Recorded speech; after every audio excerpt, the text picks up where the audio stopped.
পর্ব 22। মোড়ল বাড়ির আনাচে কানাচে আত্মীয় স্বজনদের কোলাহল। পদ্মজা বিছানার এক করে চুপটি করে বসে আছে।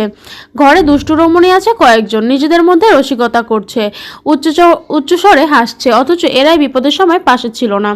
ভীষণ গরম পড়েছে। পদ্মজার পরনে সুতার কাজ করা সুতির শাড়ি, শুধু ঘামছে না, বমি পাচ্ছে। প্রেমা পদ্মজার পাশে বসেছিল। পদ্মজা প্রেমাকে ফিসফিসিয়ে বলল, এই বনু, আম্মাকে গিয়ে বলবি লেবুর শরবত দিতে। প্রেমা মাথা নাড়িয়ে চলে গেল শরবত আনতে। হেমলতা রান্নাঘরে ছিলেন। প্রেমার লেবু শরবতের কথা বললে তিনি বললেন, তুই যা, আমি নিয়ে যাচ্ছি। লেবু গাছ থেকে সবেমাত্র ছিঁড়ে আনা পাকা লেবুর শরবত বানিয়ে পদ্মজার ঘরের দিকে এগোলেন তিনি। গিয়ে দেখলেন পদ্মজা বিছানার একপাশে গুটিসুটি মেরে বসে আছে, উসখুস করছে। ঘর ভর্তি অন্যান্য মানুষের। তিনি সবার উদ্দেশ্যে বলেন, সবাই অন্য ঘরে যাও, পদ্মজাকে একা ছাড়ো।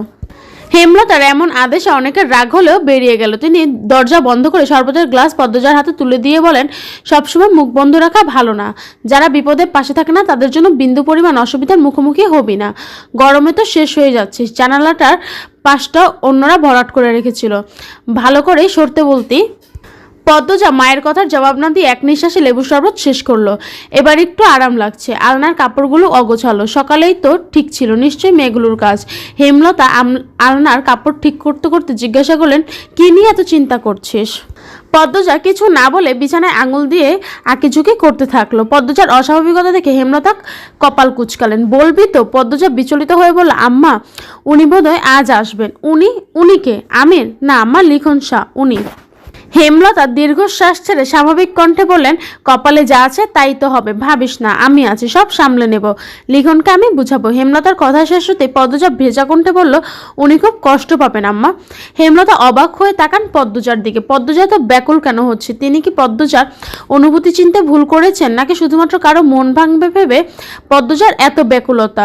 হেমলতা দোটানায় পড়ে যান। পদ্মজার জীবনে এই কেমন টানাপড়ন! এই মুহূর্তে পদ্মজাকে বুঝে উঠতে গিয়ে হিমশিম খাচ্ছেন তিনি।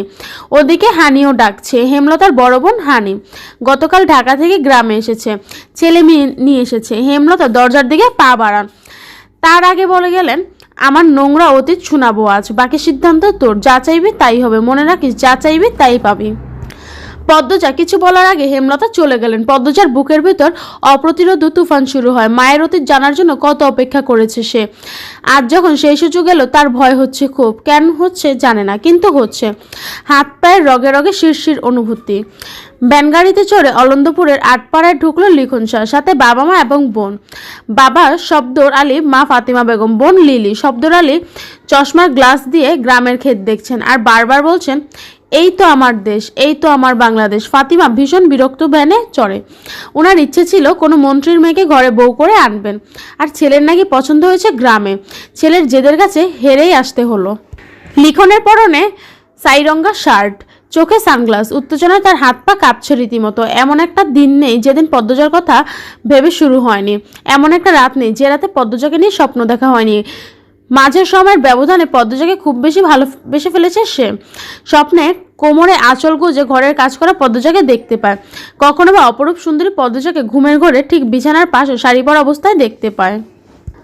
কল্পনার পদ্মজাকে নিয়ে যে সংসার পেতেছে, এবার হয়তো সত্যি হতে চলেছে। লিখন আনমনে হেসে উঠল। মনে পড়ে যায় পদ্মজাকে প্রথম দেখার কথা। সঙ্গে সঙ্গে বুকের মধ্যে অদ্ভুত ঝড় শুরু হয়।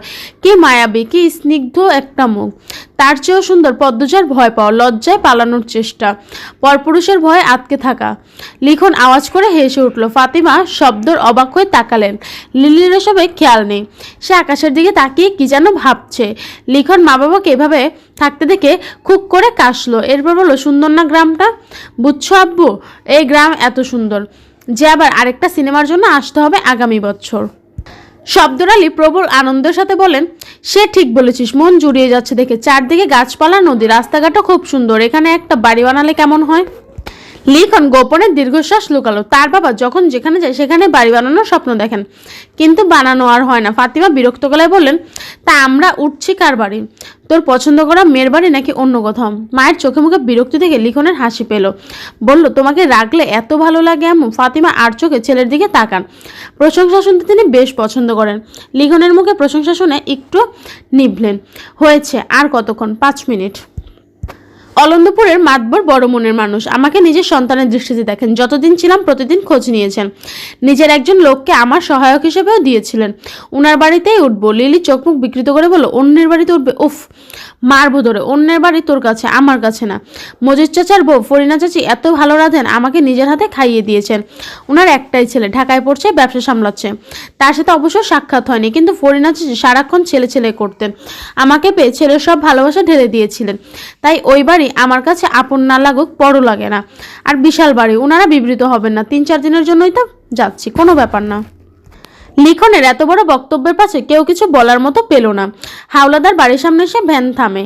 বাড়ির চারপাশ সাজানো থেকে লিখন বেশ অবাক হলো। লিলি চারপাশ দেখতে দেখতে বলল, দা ভাই, তুমি বিয়ে করতে আসছো, এই খবর ওনারা পেয়েছেন বোধহয়, তাই এত আয়োজন। লিখন লিলির মাথায় ঘাটটা মেরে বলল, বাড়িতে 2টো মেয়ে আছে, তাদের কারো বিয়ে হবে হয়তো, চল। ইটের বড় পাঁচির চারদিকে, মাঝে বড় গেট, পাঁচিরের উচ্চতা 15 ফুট আর গেটের উচ্চতা 12 ফুট। গেটের পাশে দাঁড়িয়েছিল 2জন লোক, দুজনেই লিখনকে চিনে, তাই লিখনকে বাড়ির ভিতরে ঢুকতে দিল। গেট পার হলেই খোলা জায়গা, প্রচুর গাছপালা, বেশি সুপারি গাছ এবং তাল গাছ, সবকিছু সুন্দর। 2 মিনিট হাঁটার পর রং করা টিনের একটা বড় ঘর, তার সামনে সিঁড়ি, সিঁড়ির দুপাশে সিমেন্টের তৈরি বসার বেঞ্চি। এই ঘরটাকে গ্রামে আলোক ঘর বলা হয়, কেউ কেউ আলগা ঘরও বলে থাকে। অতিথিরা এসে বিশ্রাম করে, রাত্রি যাপন করে। ভেতরে ইট সিমেন্টের তৈরি 2তলা অন্দরমহল। আলোক ঘরের বারান্দায় বসেছিলেন মজিদ মাতবর, ফরিনা, রিদওয়ান। লিখনকে দূর থেকে দেখতে পেয়ে ওনারা অবাক হন, সেই সাথে খুশিও। শহরের 4জন মানুষ হেঁটে আসছে, সর্বাঙ্গে আধুনিকতার ছোঁয়া, দেখতেও ভালো লাগে। লিখন বারান্দায় পা রাখতে মজিদ মাতবর হেসে বলেন, আজকের দিনটা সত্যি খুব সুন্দর। লিখন হাসলো। ফরিনা এবং মজিদ মাতবরকে সালাম করে বলল, এই হচ্ছে আমার বাবা মা আর বোন, আর আম্মা আব্বু, ইনি হচ্ছেন মজিদ চাচা, আর ইনি ফরিনা চাচি, আর এই যে বড় বড় গোফদারিওয়ালা, উনি হচ্ছেন রিদওয়ান ভাইয়া, এই বাড়িরই আরেক ছেলে। মজিদ মাতবর একজনকে ডেকে বললেন চেয়ার দিয়ে যেতে, আর অন্দরমহলে খবর পাঠাতেই মেহমান এসেছে। তাৎক্ষণিক চেয়ার ও ঠান্ডা শরবত চলে আসে। পরিচয় পর্ব শেষ হতে লিখন প্রশ্ন করলো, এই বাড়িতে কোনো অনুষ্ঠান চলছে নাকি? সে চলছে, আমার ছেলেটার বিয়ে, একমাত্র ছেলে। লিখন হাসে, চোখ পড়ে আলোকঘরের ডান পাশে। কয়েকটা মেয়ে উকি দিয়ে তাকে দেখছে। লিখন আনমনে হেসে উঠল। কোনো মেয়ে যখন তাকে দেখে খুব তৃপ্তিদায়ক অনুভূতি হয়। নায়ক কি এমনি এমনি হওয়া? শব্দরালে জিজ্ঞাসা করলেন, তাই নাকি? তাহলে তো ঠিক সময় এসেছে। আমরা একমাত্র ছেলের বিয়ের প্রস্তাব নিয়ে এসেছি এই গ্রামে। মজিদ মাতবর আগ্রহ নিয়ে জানতে চাইলেন, মেয়েকে? কার মেয়ে? আমাকে বলুন। এক্ষুনি বিয়ে করতে চাইলে এক্ষুনি হবে। শব্দরালে লিখনকে প্রশ্ন করেন, মেয়ের পরিচয় বলো। লিখন কথা বলার পূর্বে ফরিনা গেটের দিকে তাকে চিৎকার করে ওঠেন, এই তো আমার স্যারে আইয়া পড়ছে, আমি রেহানে আয়, দেখা যা কারা হইছে। ফরিনার দৃষ্টি অনুসরণ করে সবাই পিছনে তাকালো। আমির চুল ঠিক করতে করতে এগিয়ে আসছে, হাঁটার গতিতে বোঝা যাচ্ছে বেশ চঞ্চল একটা ছেলে। আমির ঘেমে একাকার। কয়েক ফুটের দূরত্ব থাকা অবস্থায় লিখনকে দেখে আমির চিনে ফেললো। মগার কাছে লিখনের বর্ণনা শুনেছে। এছাড়া লিখন একজন নামকরা অভিনেতা, তার অভিনীত ছায়াছবি সে দেখেছে। আমির হাঁটার গতি কমিয়ে এগিয়ে এলো। লিখন উঠে দাঁড়ালো, হেসে আমিরের সাথে করমর্দন করলো। এরপর বলল, আমি লিখন। আমির বলল, আমির হাওলাদার আমি, বসুন আপনি। লিখন নিজ স্থানে বসলো। আমির একটু দূরত্ব রেখে দূরে বসলো। মজিদ মাতবর আমিরকে লক্ষ্য করে বললেন, কোথায় থাকে সারাদিন? বলছিলাম না লিখন সাহেব এসেছিল, এই যে ইনি। আমির শুষ্ক মুখে বলল, চিনি আমি, ওনার অনেক কাজ, ছবি আমার দেখা।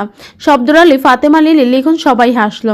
কেউ চিনে বললে আনন্দ হবারই কথা। রিদওয়ান আমিরকে বলল, জানিস আমির, লিখন বিয়ে করতে এসছে আমাদের গ্রামে।